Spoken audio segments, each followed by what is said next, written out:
Mega family versus Allu కుటుంబం మధ్య రచ్చ తగ్గలేదా అంటే తగ్గలేదు. ఎందుకంటే మొన్న పవన్ కళ్యాణ్ నిన్న చిరంజీవి పరోక్షంగా డిసిప్లిన్ మీద కొన్ని కామెంట్స్ చేశారు.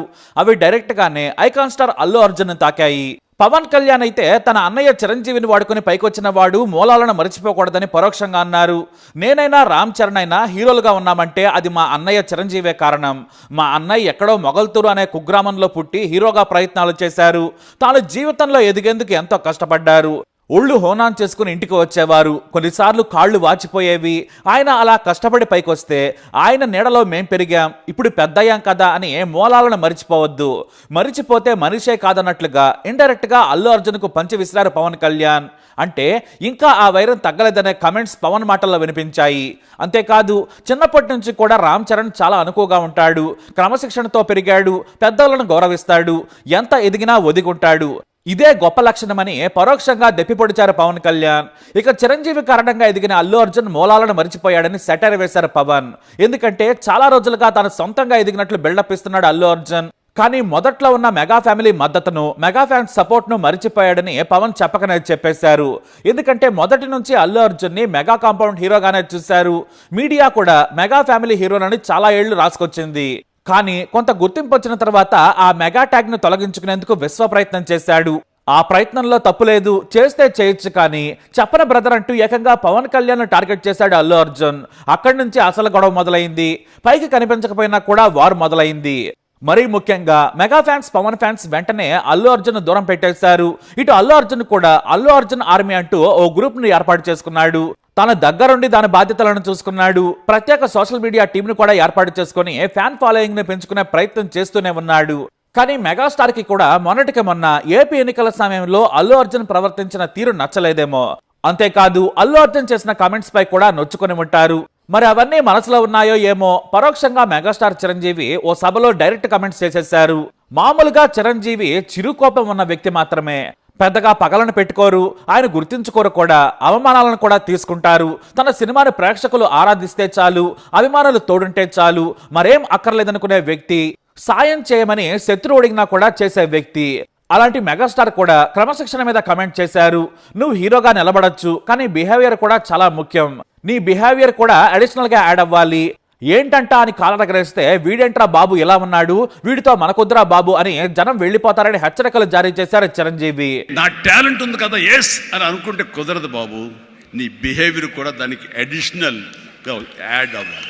మనం కొంచెం ఏంటంట అని అన్నాం అనుకోండి, అబ్బో వీడితో ఎక్కడ పడుతున్నా బాబు, వద్దురే బాబు, ఆల్టర్నేటివ్ చూడండిరా అనేలాగా వాళ్ళ మైండ్ సెట్ ఉంటుంది. మనలాంటి నటులు ఎంతో మంది ఉంటారు. బట్ వాళ్ళలో మనం బెస్ట్ ఆప్షన్ అంటే అపార్ట్ ఫ్రమ్ అవర్ హిస్టానిక్ టాలెంట్స్, మనకున్న నైపుణ్యం కంటే కూడా మన వ్యక్తిత్వం కూడా అక్కడ చాలా చాలా ప్రధానమైన పాత్ర వహిస్తుంది. అంతేకాదు తాను హీరోగా ఎదుగుతున్న క్రమంలో తనతో ఎన్టీ రామారావు నిర్మాతలంతా సినిమా తీసేందుకు నా దగ్గరకు వచ్చేవారు. నేను ఎక్కడ షూటింగ్ లో ఉన్నా వచ్చి సినిమా తీస్తామనేవారు. నాతో పాటు సాయంత్రం స్నాక్స్ తినేవారు. ఇది కదా నేను సాధించింది. అప్పుడే నేను #1 హీరో అయ్యాననుకున్నాను, కానీ కాలరగరేయలేదు. నేను #1 అని కాలరగరేస్తే ఏం జరుగుతుందో నాకు తెలుసు. కష్టపడటమే నాకు తెలిసిన విషయం. కష్టపడితే ఆ #1 అక్కడే ఉంటుంది. అందుకే కష్టపడ్డానని గతం గురించి చెప్పుకున్నారు ఆయన. వాస్తవానికి ఇవన్నీ ఈ తరం హీరోలకు మెగా పాఠమని చెప్పొచ్చు. ఆయన ఈ తరం కుర్రకారుకు కూడా సలహా ఇచ్చారు. మీరు ఏం పెట్టుకోండి, ఆ లక్ష్యం కోసం కష్టపడండి. డబ్బే ముఖ్యం కాదు, డబ్బు అదే వస్తుంది. లక్ష్యం చేరుకున్నప్పుడు డబ్బు దానంతటా అదే వస్తుంది. మీ గమ్యం చేరుకోండి అని చెప్పారు చిరంజీవి. ఇవన్నీ డైరెక్ట్ గానో లేదంటే ఇండైరెక్ట్ గానో అల్లు అర్జున్ కుటుంబాన్ని తాకాయి. ఇంతలా మెగా ఫ్యామిలీ అలాగే అల్లు అర్జున్ మీద కోపంగా ఉందంటే ఉందనే విధంగా వారి మాటలున్నాయి. అయితే ఇప్పుడు అల్లు అర్జున్ ఫ్యాన్స్ మెగా కుటుంబం మీదకు బాణాలు ఎక్కుపెట్టారు. ఎందుకంటే అల్లు అర్జున్ వివాదం మీద డిప్యూటీ సీఎం పవన్ కళ్యాణ్ స్పందించారు. అల్లు అర్జున్ కారణంగా తొక్కిసలాట జరిగింది, ఆయన పరోక్షంగా కారకుడన్నారు. అంతేకాదు హీరో ప్రవర్తన నుంచి అన్ని విషయాలను మాట్లాడారు. అయితే అల్లు అర్జున్ ఒక్కడనే బాధ్యుడిని చేయడం తగదు, కానీ ఎక్కడో మానవత్వం లోపించిందనిపించింది. రేవతి కుటుంబాన్ని వెంటనే పరామర్శించి ధైర్యం చెబితే బాగుండేదని కమెంట్ చేశారు పవన్ కళ్యాణ్. కానీ ఇప్పుడు మెగా కుటుంబం కూడా సమాధానం చెప్పుకోవాల్సిన పరిస్థితి ఏర్పడింది. ఎందుకంటే గేమ్ చేంజర్ ఈవెంట్ కు హాజరై తిరిగి వెళ్తూ ఇద్దరు పవన్ కళ్యాణ్ ఫ్యాన్స్ ప్రమాదంలో చనిపోయారు.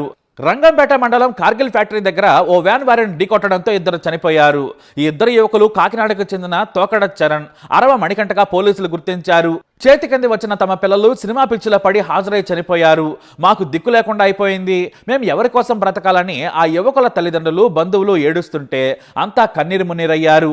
ఈ విషయం గురించి మీడియా వెంటనే నిర్మాత దిల్ రాజును ప్రశ్నించింది. ఆయన దీనిపై స్పందించారు. AP deputy CM Pavan Kalyan గారు ముందే మమ్మల్ని ఈవెంట్ వద్దని వారించారు. కానీ నేను రామ్ చరణ్ ఒత్తిడి చేశాం. ఇద్దరు పవన్ ఫ్యాన్స్ దుర్మరణం చెందడం దురదృష్టకరం. వారి కుటుంబాలకు చెరో 5 లక్షల రూపాయల ఆర్థిక సాయం ప్రకటిస్తున్నట్లు ప్రకటించారు దిల్ రాజు. ఇటు పవన్ కళ్యాణ్ కూడా తన ఫ్యాన్స్ కుటుంబాలకు చెరో 5 లక్షల రూపాయలను ప్రకటించారు. కానీ వివాదం ఇంతటితో ముగియలేదు, ఇక్కడితోనే మొదలైందని చెప్పాలి. వైసీపీ నేత అంబటి రాంబాబు డైరెక్ట్ గా ప్రశ్నించారు. నీతులు పుష్పకేనా, గేమ్ చేంజర్ కు ఉండవా అంటూ ప్రశ్నించారు. అప్పటి వరకు అల్లు అర్జున్ ఫ్యాన్స్ తో పాటు ఇతరులు కూడా నిర్మాత, hero Ram Charan, deputy CM Pavan Kalyan ప్రశ్నించారు. అల్లు అర్జున్ కు మానవత్వం లేదన్నారు. మరి మీ మానవత్వం ఏది? వెళ్ళి నిర్మాత పరామర్శించాడా? హీరో వెళ్ళాడా? వాళ్ళు పవన్ కళ్యాణ్ కోసం గేమ్ చేంజర్ ఈవెంట్కి వచ్చి చనిపోయారు. మరి పవన్ కళ్యాణ్ స్పందించలేదేం అంటూ సోషల్ మీడియాలో నిలదీస్తున్నారు. ఇప్పుడు వైసీపీ నేతలు కూడా టీడీపీ, జనసేన నిలదీస్తున్నారు. నిర్మాత దిల్ రాజును సైతం ప్రశ్నిస్తున్నారు. తెలంగాణలో ఒక మహిళ చనిపోయి చిన్నారి ఆసుపత్రిలో ఉంటే ఇతోధికంగా సాయం చేశారు. 3 కోట్ల రూపాయలను చిత్ర యూనిట్ అందించింది.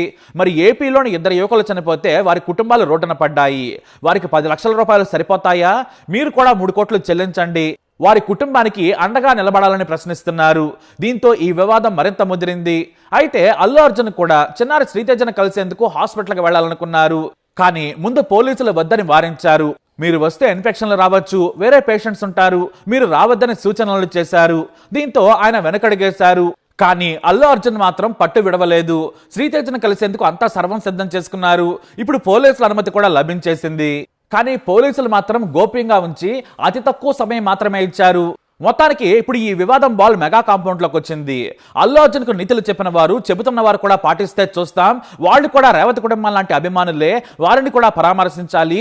కనీసం 3 కోట్ల రూపాయలను సాయం చేయాలని అల్లు అర్జున్ ఫ్యాన్స్ డిమాండ్ చేస్తున్నారు. అయితే కొంతమంది మాత్రం అభిమానులు ఎప్పటికైనా ఈ పిచ్చి సైకో ఫ్యానిజానికి దూరంగా ఉండాలని సలహా ఇస్తున్నారు. ఎవరు హీరో, ఎవరికి హీరో? మనకు మన నాన్న హీరో, లేదంటే సరిహద్దుల్లో పోరాడే సైనికుడు హీరో, ఆరోగ్యాన్ని కాపాడే డాక్టర్ హీరో. వీళ్ళంతా కేవలం డబ్బు కోసమే తెర మీద ఎగిరేవాళ్ళు. మనం వాళ్ళ కోసం జుట్టు పీక్కొని కొట్టుకోవడం వేస్ట్. మన అమ్మానాల కోసం, మన కోసం బ్రతుకుదాం. మన ఇంటికి మనమే హీరో. ఈ సినిమాలకు వెళ్ళడం ఎందుకు? తొక్కిస్లాట్లో లేదంటే ప్రమాదంలో చనిపోయి ఎవడో వేసే భిక్ష కోసం ఎదురు చుట్టం ఎందుకు? హుందాగా అభిమానంతో బతుకుదాం. మనకు నచ్చినప్పుడు కూల్గా సినిమా చూద్దాం. కేవలం అది ఎంటర్టైన్మెంట్ మాత్రమే. సినిమా థియేటర్లో నుంచి బయటకు రాగానే హీరోను కూడా మర్చిపోవాలి. మన బతుకు మనం బ్రతకాలి. మనకు టికెట్ల రేట్ల పెంచి బ్రతికే వాళ్ల కోసం ఇలా తప్పుడు దారిలో వెళ్లొద్దని కొంతమంది సలహాలు ఇస్తున్నారు. ఎప్పటికైనా మానితే మంచిది. సినిమాను సినిమాలాగే చూడాలి. ఎందుకంటే భారీ సినిమా పేరుతో ఆడియన్స్ క్రేజ్ ను క్యాష్ చేసుకుంటారు దుర్మార్గులు. ప్రభుత్వానికి 18% జీఎస్టీ వస్తుందని కథలు చెబితే నమ్మొద్దు. పాప్కార్న్ మీద కూడా 18% వెళుతుంది. ఎవరైనా దోచుకోవడానికే ఉంటారు. హీరోలు చెప్పే కథలు నమ్మొద్దు. ఇది దోపిడీయే. ఎందుకంటే టాక్ నెగిటివ్ రాకముందే దోచేసుకుని ఖజానా నింపుకోవాలనే తాపత్రయంతో టికెట్ల రేట్లు పెంచుతున్నారు. భారీ బడ్జెట్ అని ఒక పేరు పెడుతున్నారు. కానీ సినిమా బాగుంటే ఎంత పెద్ద బడ్జెట్ సినిమాకైనా డబ్బులు వస్తాయి. ఎంత లో బడ్జెట్ సినిమా అయినా సరే బ్లాక్ బస్టర్ అవుతుంది. కాబట్టి ప్రియమైన సినిమా ప్రియులారా, మన కోసం మనం బ్రతుకుదాం. మన అమ్మానాన్నల కోసం బ్రతుకుదాం. నీ ఇంటికి నువ్వే హీరో. ఈ వార్లు, ఈ మొదటి షోలు వద్దు. జేబులు గొల్ల చేసుకోవద్దు. వ్యక్తి పూజ ఓ మానసిక రోగం. మరి మీరేమంటారు? మీ అభిప్రాయాన్ని కమెంట్ ద్వారా తెలియజేయండి. వీడియోని లైక్ చేయండి, షేర్ చేయండి, మా ఛానల్ని సబ్స్క్రైబ్ చేసుకోండి.